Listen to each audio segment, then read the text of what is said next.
Antigamente, uma peça muito comum entre os guerreiros eram as armaduras. Estas eram vestimentas utilizadas para proteção pessoal, originalmente de metal, usadas por soldados, guerreiros e cavaleiros como uma forma de proteção nos campos de batalha. Um soldado sem armadura no campo de batalha estava em tremenda desvantagem contra o outro devidamente protegido. A armadura é o elemento usado pelo apóstolo Paulo para ilustrar a necessidade de proteção na vida espiritual.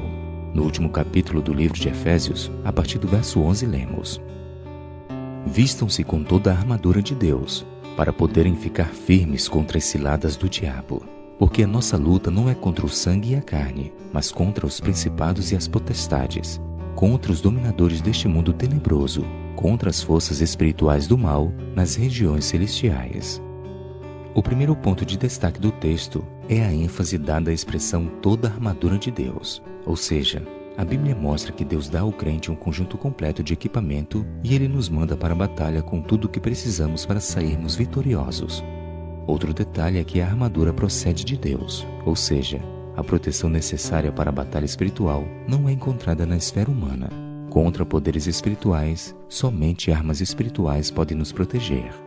Por fim, a palavra ciladas, que aparece no texto, transmite a ideia de plano ou esquema, conectada ao contexto militar da época de Paulo. Ou seja, a Bíblia está falando de uma batalha real, com perigos reais, na qual o inimigo é um estrategista militar desenvolvendo formas de destruir os seguidores de Cristo. Sim, existe uma guerra invisível ao nosso redor, um grande conflito que se desenvolve a cada dia. E no texto, Paulo deixa claro que estamos em uma guerra espiritual. Ou seja, nossa luta não é contra seres humanos, mas contra inimigos espirituais. Me recordo que há alguns anos, quando eu era estudante de teologia, fui enviado para realizar um projeto missionário na cidade de Teresina, no Piauí. Em uma das noites, uma criança foi até minha casa me chamando para ir até a sua casa, pois sua mãe estava muito estranha, falando com uma voz diferente e se debatendo, sem que ninguém a conseguisse segurar. Quando cheguei no local, fiquei muito chocado com o que vi. A mulher que havia iniciado o estudo da Bíblia há poucos dias estava possessa de um espírito do mal. Não havia explicação lógica para a cena. Da boca dela saiu uma voz de um homem falando diversas blasfêmias contra a palavra de Deus.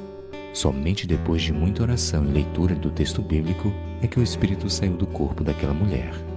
Aquela experiência, apesar de assustadora, me mostrou a realidade deste conflito espiritual que nos cerca. Seres invisíveis duelando pelo controle de nossa mente.